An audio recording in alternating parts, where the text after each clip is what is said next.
What is just a placebo effect but most people don't realize? Alhelas Barmus. All healers Barmus. I have spent much of my time working with kids on overnight camps. I have occupied many roles, but because I keep my credentials up to date, I'm always one of the grown-ups who is on first aid duty. While the first rule of first aid is take it seriously, when a kid is limping because their group is due to hike up a mountain tomorrow, Alhelas Barmus works a charm. Other situations it works in. Kid is crying because they got hit by a ball during games, or are homesick so have a sore tummy. It is aqueous cream with a small amount of eucalyptus essential oil, which has a warming effect and makes it smell medicinal, and it works beautifully. Because of the take everything seriously rule, you do rule out if there is a dangerous injury before you pull out the Alhelas. But since we are so super serious throughout, the kids truly believe they are getting proper medicine. Typically you have the kid in the office, having ruled out the possibility of hospital, doctor or camp nurse, and it's definitely an Alhelas job. You very seriously tell the kid you have a strong cream that will help make them feel better.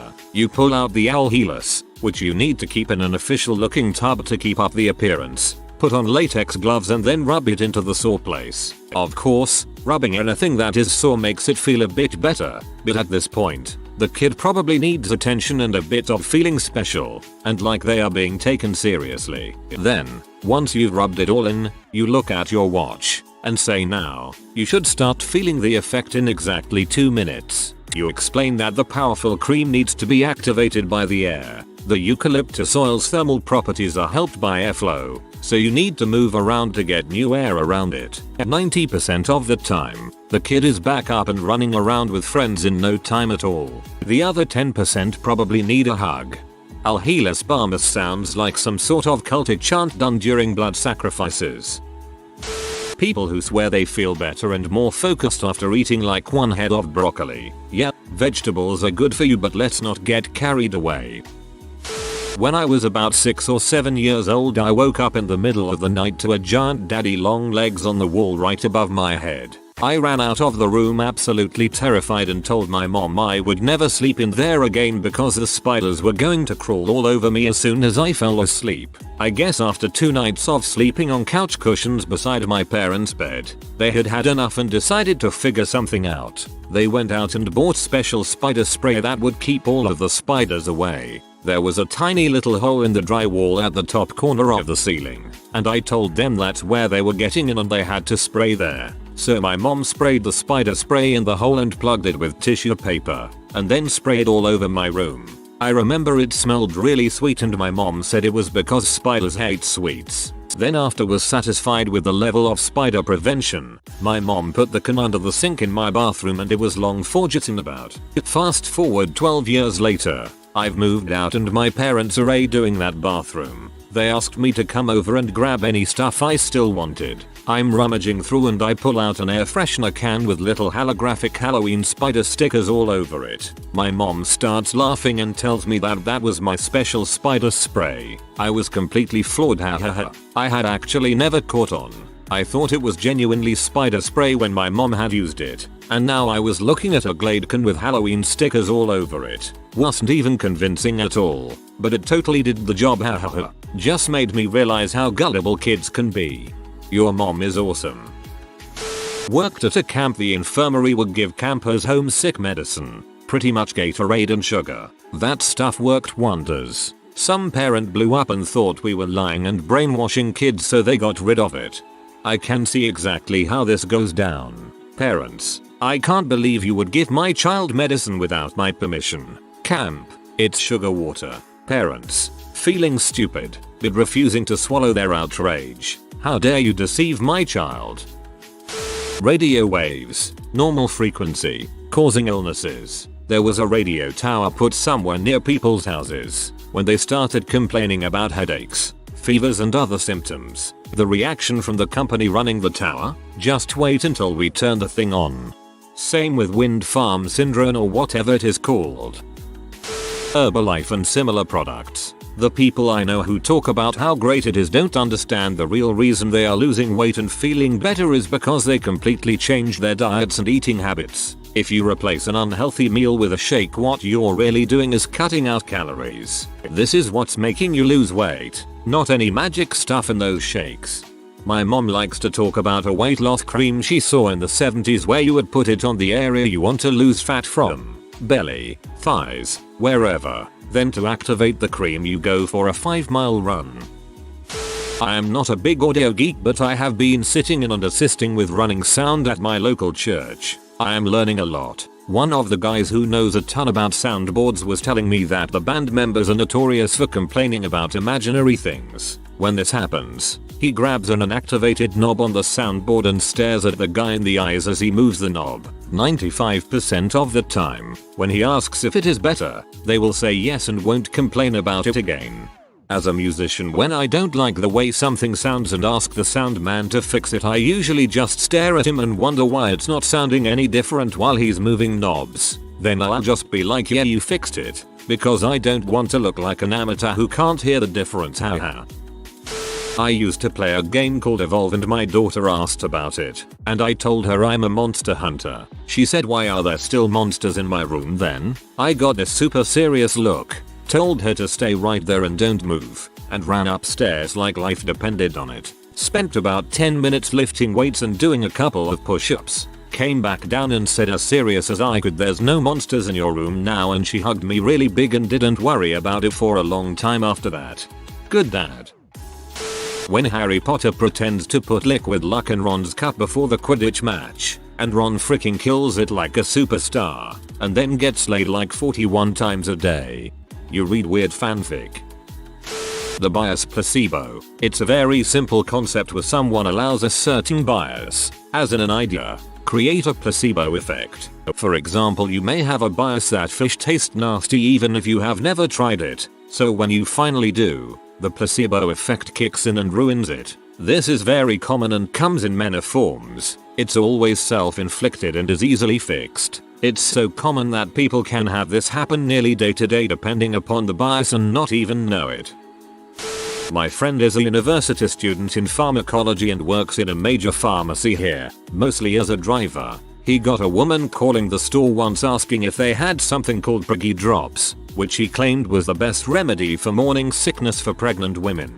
He claimed that he had never heard of such a thing but found out that the store did have some in stock. The woman actually started to laugh at him and even then commented, "Sorry, me and my daughter were just laughing at you. You don't know what Preggy drops is." So he took a look at the label. Drug free, doctor recommended, natural flavors, and NBSP. Best part is, in the nutritional information, it was more than 90% just sugar, nothing in it. It was just candy with a different label and claiming to be a natural remedy. They were probably just very sour. Sour helps nausea associated with morning sickness. Just because they are drug free doesn't mean they don't work. Morning sickness is weird. Juice cleanses. First of all, you aren't cleansing anything. Additionally, of course you are going to feel better after not eating for a weekend. Drinking sugar water doesn't do your body any favors either. But it's been 3 days since your body has gotten much needed calories. Eating anything is going to make you feel amazing after that nonsense. The kiss you give a kid after they get hurt. I mean, most people know it does nothing, but few realize it actually works due to the placebo effect. Actually, it's the power of love. When my daughter was very young, I had to leave for work for a couple of years, only coming back once a month. My daughter started to have nightmares, so I bought a teddy bear that I gave her and told her he would keep the nightmares away. Years later she asked me why it worked. Because you believed me. Yep. My mom told me the pokey ceiling in my bedroom, it was texture, would keep monsters away because they would bonk their heads on it, hurt them. I was like, duh, of course they would, and never worried about monsters again. I'm not sure that this is entirely a placebo effect, but I feel like the entire anti-MSG propaganda is based on a lot of placebo effects. As an example, My father-in-law is absolutely convinced that he can tell when a restaurant uses message and that we must avoid them at all costs because he gets very ill when he eats message. He supposedly gets severe headaches and doesn't feel well for an entire day anytime he eats at a restaurant that uses message. Meanwhile, he eats instant ramen several times a week which is loaded with message and yet he feels absolutely fine. I've yet to point this out to him because he's not the kind of person to learn something then realize the mistake. So it's not like he'll be like, oh, I guess I've been eating message this whole time and I've been fine. I guess message isn't entirely bad but rather all of a sudden realize that the next time he eats instant ramen he'll feel sick because he's now aware it contains message. So yay, I'm gonna say message, and the resulting negative effects is simply the result of eating higher levels of sodium. I'm not a nutritionist and don't have any scientific data to prove that message has negative placebo effects, but I do feel anecdotally I've seen plenty of people succumb to this. I can usually tell when there's message in food because that food will, more often than not, taste delicious. To a certain extent, alcohol, many of the behaviors associated with drinking, aside from direct physical effects, come about through learned behavior, environment, and cultural conditioning. There have been hundreds of studies where college students are unknowingly given non-alcoholic beer in a bar-like setting, yet after a few they behave like they are buzzed. However, that doesn't happen when given non-alcoholic beer in a classroom setting.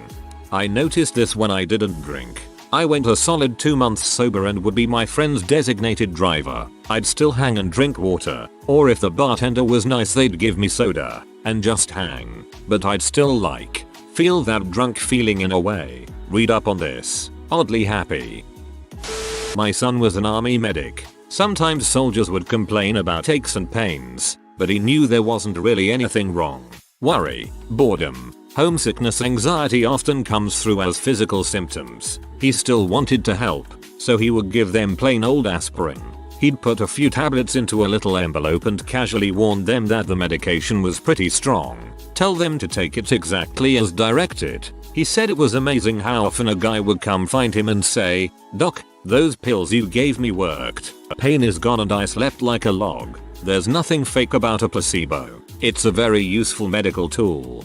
There's a scene in the movie The Birdcage where Nathan Lane is in hysterics and begs his assistant for more Pirin tablets to calm down. The assistant tells Nathan's partner not to worry because they're just aspirin with the A and S scratched off.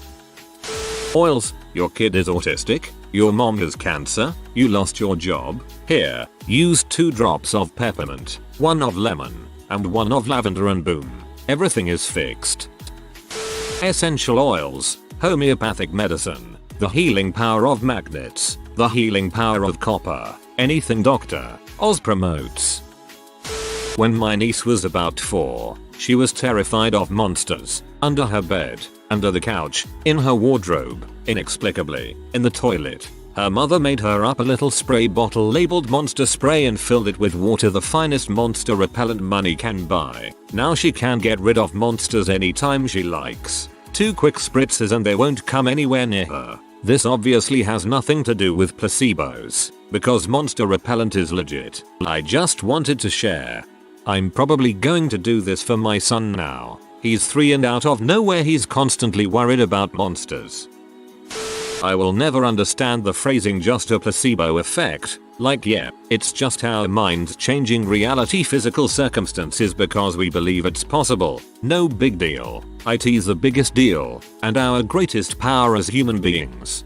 If I bump into something and hurt my hip, or my toe, I'll wince, then stop, breathe, and tell myself it doesn't hurt. The most of the pain just goes away on its own. People see me do this and they think I'm just trying to be a man and walk it off and pretend it doesn't hurt. But seriously, mind over matter is a very powerful thing that most people don't seem to have the ability to do. Very odd. I'm not sure if it's technically a placebo, but smoking to help with a hectic situation. Your body is using a cigarette or vape as a tool to force you to take long breaths, hold them in, then exhale slowly. After a few hits you feel much better and calmer, partly due to that sweet nicotine, but partly due to the physical response of your body slowing down for a minute and taking some deep breaths while focusing on something other than the issue at hand. This just blew my mind. I never thought of it this way before.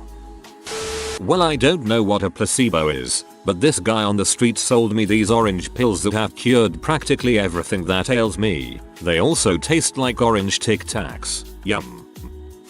A higher price on food and beverages makes food taste better. You can even sell the same food item, rename it to something fancy, and charge extra, and people will say the more expensive item tastes better even though it is the same food. My husband once had a set of tires he bought that did not fit his car. He thought he'd sell them cheap to help out a struggling person. He could not sell them. After a week or so he asked what to do. I said double the price. Still cheap, but not too cheap to be true. They were sold in half an hour. I was a bedwetter until I was in the 3rd grade. After trying everything the doctors could offer, they finally went to the last resort, the dreaded surgery. I was terrified but promised no less than 3 mask toys afterwards. The procedure went well and it actually made me stop wetting this bed. It was a miracle. A couple years ago, I'm 40 now, after some beers with my mom I asked her what kind of surgery it was and she told me it was just a blood sample in the x-ray room or something like that. As long as I thought I was getting something operated on, and the room looked like an operating room to a 3rd grader, they thought frick it, why not? Total placebo. Getting your teeth pierced to cure migraines. I work in a tattoo and piercing studio and the teeth has become the most popular piercing in the past year because of ladies wanting a remedy to their migraines. Half the time they don't even know what it's called. They just call it the migraine piercing. Heck, half of these people don't even have migraines. They just have headaches and don't know the difference. It's all total BS. Some pisser somewhere just made it up to sell more piercings and it took off. We refuse to acknowledge it as anything other than a piercing performed for adornment purposes because there is no scientific or medical reason why getting a piercing in your ear would rid you of migraines. Late to this one. I worked in mental health for 13 years in the night shift. When kids couldn't sleep I would give them knockout tea. I always acted like I wasn't supposed to give it to them. Every single kid, every single time, would pass out right after drinking it. It was just generic orange decaf tea. Kids would tell other kids over time and it became its own thing. Coffee. At first, it takes about 10 minutes to start kicking in, and 45 minutes for the full effect to hit you. If you're ricocheting off the walls 3 seconds after pounding an espresso, it's mostly psychosomatic. Diet pills and herbal supplements for weight loss. If you read the fine print, it will always say works in conjunction with proper diet and exercise, or words to that effect. If you lose weight, it's the diet and exercise, not the pills. Old school diet pills used to be various forms of speed, and were actually quite effective. Falling down when you get shot. Not entirely, of course. You get shot in the head or heart or something and lose consciousness immediately, or maybe in the knee and your leg gives out, then sure you may drop right away. In practice this often isn't the case, unless someone is very aware they've been hit. Bullets hit really fast and it's not uncommon for people to not realize they've been hit at first because it doesn't register as pain. Until you get woozy from blood loss or breathing problems from your collapsed lung or whatever, there's no reason to fall down. In the movies though, mostly everyone just falls down instantly from any shot. People internalize that as what happens when you get shot without realizing it and then collapse from relatively minor wounds because they unconsciously think that's what's supposed to happen. Fun fact: placebos work even when you are aware they are placebo. Homeopathic medicine as well as faith healers. Part of the reason placebos work even when you know is that a huge part of the healing factor seems to be the cognitive investment in time, effort, money, etc. For example, I would bet that someone that lives 2 minutes from Lourdes would not see the sort of effect that someone that made a once-in-a-lifetime pilgrimage would in order to cure their cancer. Likewise, homeopathic remedies tend to be not very cheap and require a commitment in time and continuous use. If you are new to the channel, you can subscribe. I publish new videos every day. Until then, check another video.